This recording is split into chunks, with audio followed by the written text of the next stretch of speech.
Bom, se teve uma coisa que marcou a internet brasileira e principalmente o YouTube no começo dessa década, foram os infames canais de opinião. E infelizmente eu, Brasitos, por vezes acabo me encaixando nessa classe ridícula, cheia de carentes de atenção e fomentadores de tretas, de pessoas inúteis, que você nunca ouviu falar e provavelmente não convidaria para uma festa. Mas, como tudo que faz sucesso no Brasil, os canais de opinião nesse formato não surgiram aqui, e sim lá na gringa. O modelo de canal de opinião nasceu lá, com alguns criadores que já usavam essa tática de falar mal dos outros para ganhar hype. É exatamente o que eu vou fazer nesse vídeo, inclusive. Bom, mas voltando ao assunto principal, lá na gringa os caras que mais exploraram esse modelo foram Ray William Johnson com o programa Equals 3. Esse carinha ficou muito famoso desde a era da pedra do YouTube, com vídeos opinativos, mas ele não foi o principal responsável pelo modelo que temos hoje. Os caras que inovaram e fizeram os vídeos de opinião como temos hoje foram Ethan Klein, iDubbbz, Lives Here, com um destaque maior para o Lives Here, que foi o cara que implementou o modelo de dar opinião com gameplays de fundo, que foi posteriormente explorado de forma massiva por praticamente qualquer um no YouTube BR nos últimos anos. Não é que o modelo de dar opinião com gameplay no fundo já não existisse antes, mas ele ficou popular por dar opinião de outras pessoas com gameplay no fundo. Observando o sucesso desse modelo, a facilidade de produção do mesmo, ou apenas por mera sorte e coincidência mesmo, alguns brasileirinhos acabaram por replicar esse formato aqui no Brasil. E os primeiros a exportarem esse modelo de conteúdo foram o Goulart e o Azul. Muito se discute sobre qual desses dois foi o primeiro a fazer o canal de opinião de forma como conhecemos hoje. Muitos da comunidade afirmam que foi o Goulart, inclusive com comentários maldosos sobre o Azul ser uma cópia do Goulart. Mas eu, Brasitos, vou dar esse crédito pro Azul, pois por mais que o canal do Goulart tenha postagens mais antigas, o Azul já tinha postagens dando opinião sobre algum tema de forma como conhecemos hoje, ou pelo menos algo mais parecido com isso, antes do Goulart. Mas eu acho essa discussão meio boba. Fato é que em determinado momento ambos podem ter se inspirado mutuamente um no outro. Com o surgimento do Goulart e a popularização do modelo de canais de opinião, muitos começaram a se inspirar no mesmo para criarem seus canais para falar mal dos outros no YouTube.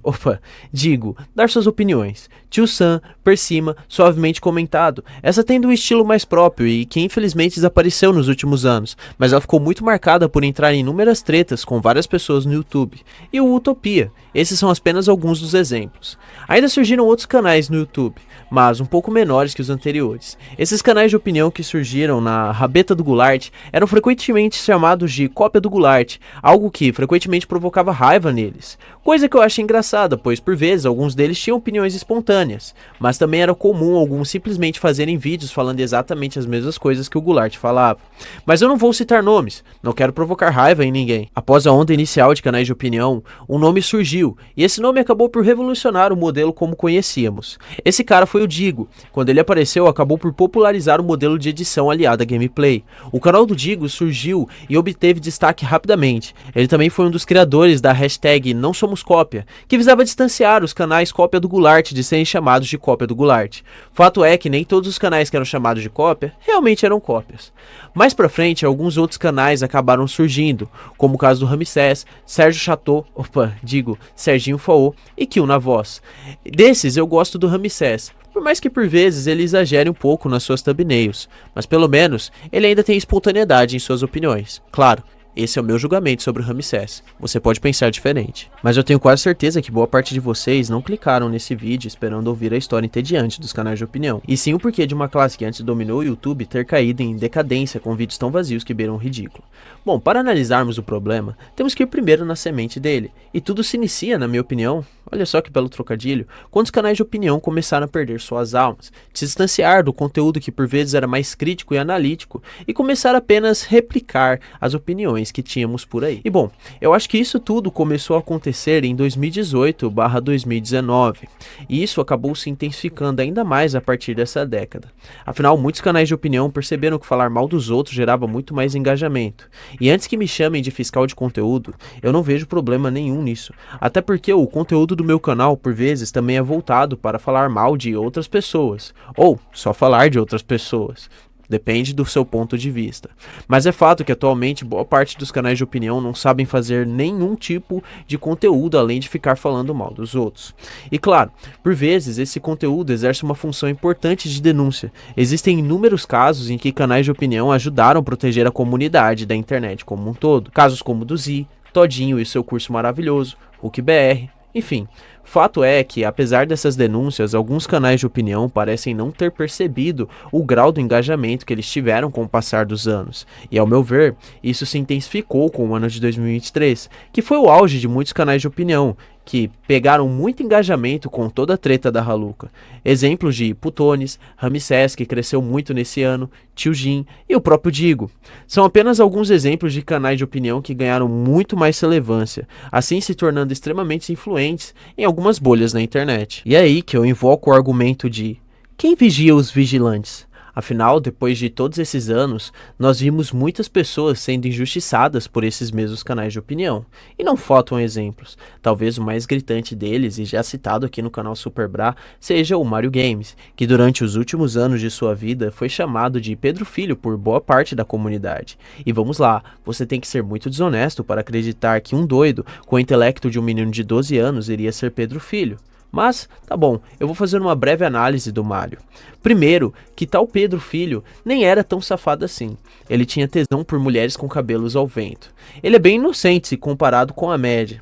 Até hoje também não se tem nenhum relato famoso sobre o Mario estar mandando fotos, do seu binguelinho para menores. Na verdade, o que se tinha era justamente o contrário. Meninas menores de idade se aproximando do Mario e tirando uma resenha em cima dele. Inclusive, um argumento comum dos canais de opinião quando visam destruir a reputação de alguém é justamente buscar alguma interação dessa pessoa com menores de idade.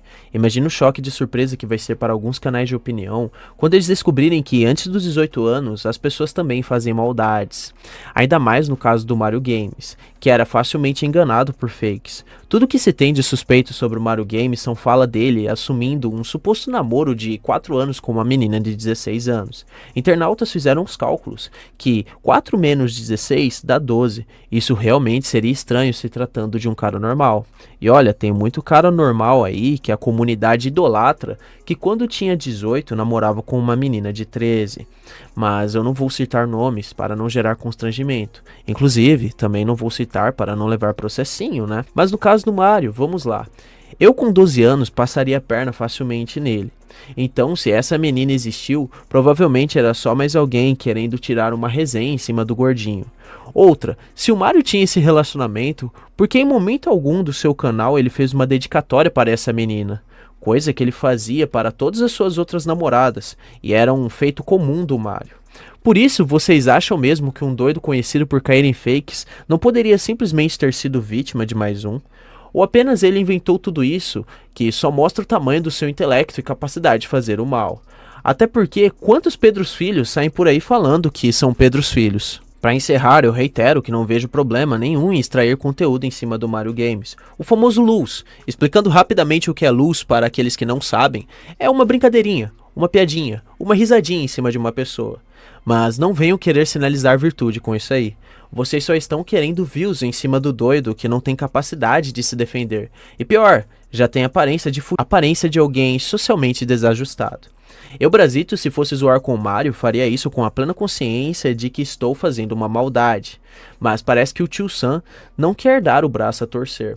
Enfim, cada um age como quer. Mas até agora ninguém me entregou provas concretas de que o cara era Pedro Filho. Ainda nessa onda, outro que vai sofrer até o fim enquanto estiver na internet é o Bruno Hikikomori.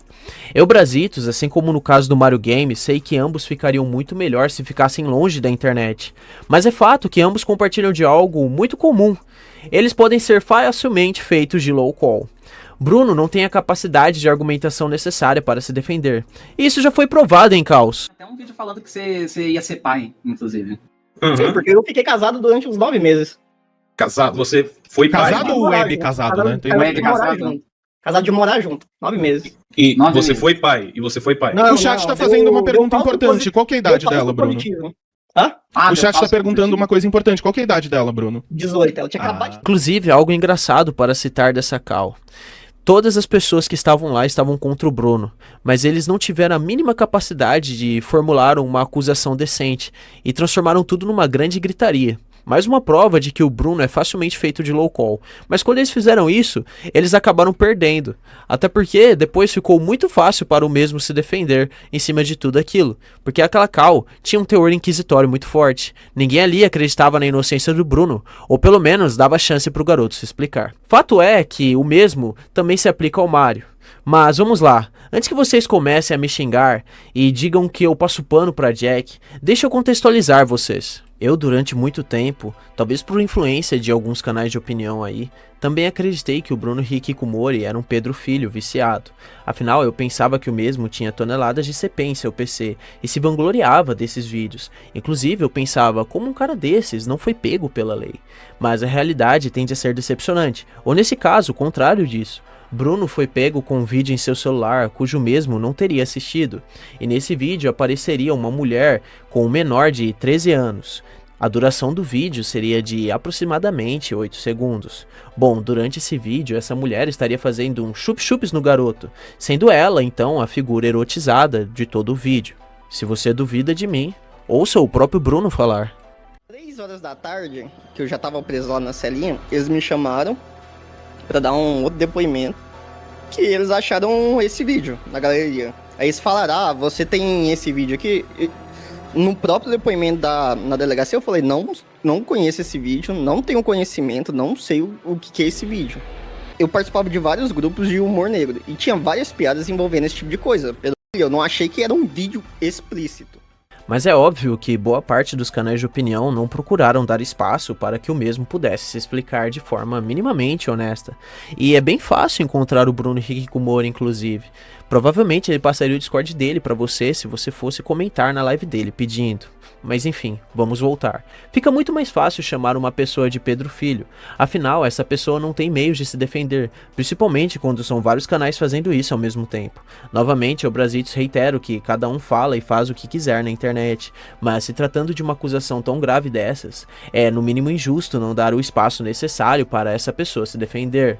Bom, mas eu entendo o Neon e o Putones. É muito mais fácil e gera bem mais engajamento fazer videozinho com o título de o maior pedo do YouTube, jogando pedra e desejando mal para a pessoa, sem nem mesmo deixar a sua audiência conhecer a versão do outro lado da história. Ah, e você pode até argumentar que o Bruno foi condenado. E sim, na frieza da lei o tal vídeo configura CP, e ele inclusive ficou um tempinho no Chilling Draw por causa disso. Mas você poderia e teria que ser muito desonesto para dizer que esse tipo de conteúdo é o tipo de vídeo que se encontra com um CPZero. Inclusive, se ele fosse esse CPZero todo, será que ele não estaria preso até agora? Bom, mas novamente, eu entendo os canais de opinião. É muito mais fácil chamar alguém que não pode fazer nada contra eles de CPZero do que uma pessoa funcional, que pode simplesmente abrir um processo, ou em casos mais perigosos, até ir para as vias de fato. Ou a gente vai ignorar o fato de que no Brasil existe muita novinha de 12 anos que fica com os traficas de 20, mas aí ninguém tem coragem de apontar o dedo nem citar nomes, né? Inclusive, o Brasitos foi um dos poucos que deu espaço de forma honesta para o Bruno se explicar de tudo que estava sendo acusado. Mas o Neon e o Putones, com canais infinitamente maiores que poderiam também dar uma forma de prestar esse tipo de serviço, preferem ficar fazendo titulozinho, chamando o cara de pedo a cada nova notícia que precisam dar dele. Bom, mas aí é uma escolha deles, e cada um faz o que quer na internet. Mas não se esqueçam, todas as pessoas que eu citei têm ou tinham famílias, e andam na rua. Se alguma coisa acabar acontecendo, quem seriam os responsáveis?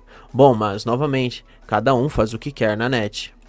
Fato é que canais de opinião sempre precisam de uma nova polêmica ou pessoa para atacar. Afinal, na internet, o que mais dá engajamento é justamente o hate e o ódio.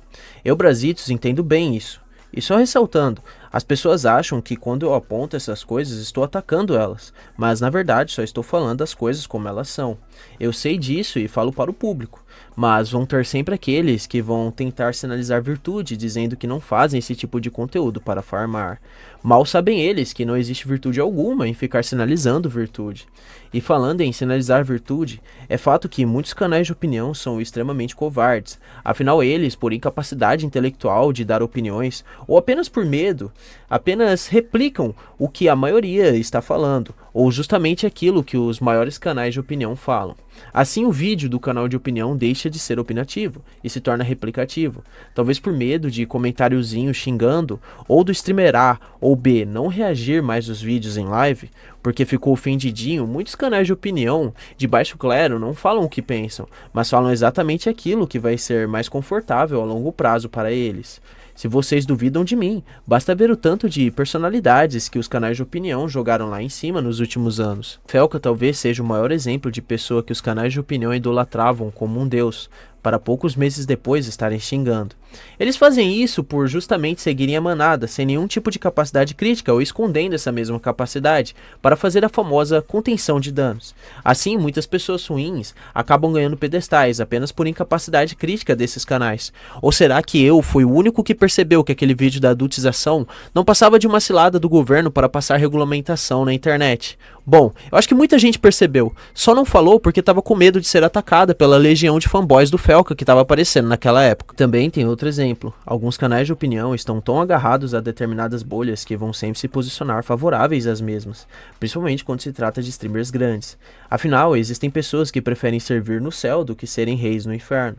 O exemplo pode parecer exagerado, ou até soar como heresia, mas você realmente acha que não existem canais puxa-saco que para ganhar migalhas de atenção não vão sempre defender o lado A ou B? Bom, eu Brasitos até faria isso, mas prefiro ter a minha dignidade.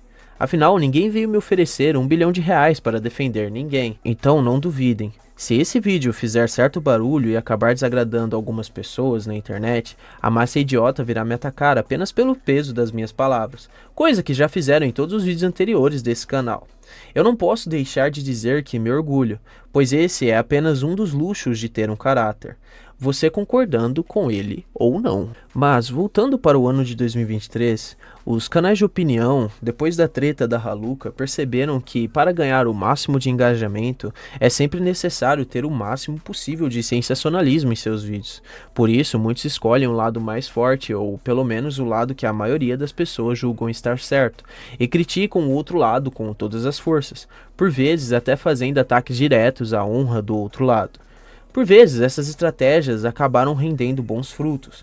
Afinal, eu não duvido que existam canais de opinião bem intencionados, ou que pelo menos tenham a capacidade de escrever bons vídeos. E você pode até dizer que a voz do povo é a voz de Deus, mas não se esqueçam quem foi que gritou "Liberta Barrabás", você acreditando ou não. Tenho certeza que se naquela época houvessem canais de opinião, nós veríamos muitos vídeos com o título "Pute Jesus".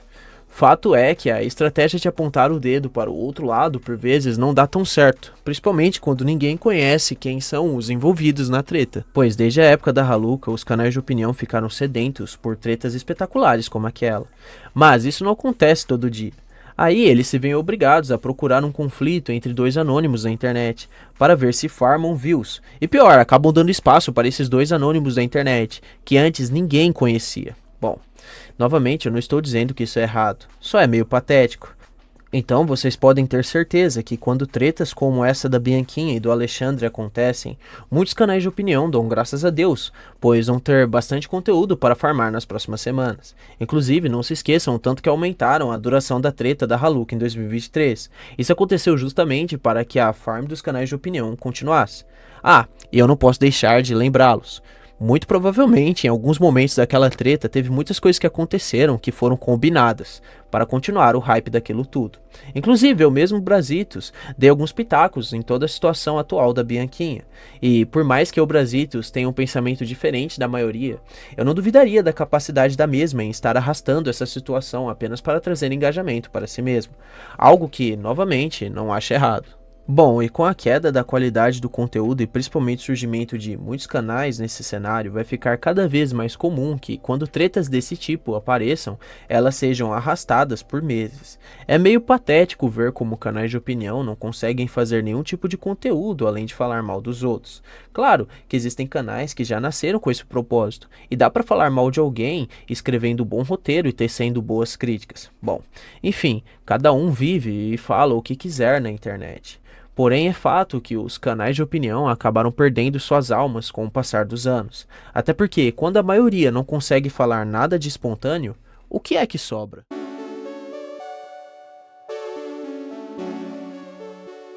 Eu, Super Bravo, vou ficando por aqui. Lembrando que meu canal está aberto, que delícia, para todos os citados. Não se esqueça de ver as minhas lives, que acontecem das 22 até o horário que Deus permitir. Deixe o seu like e se inscreva. E também confira o grupo do Discord que nós criamos especialmente para você que gosta de coisas peculiares. E lembre-se, Super Bra nunca vai de Vasco.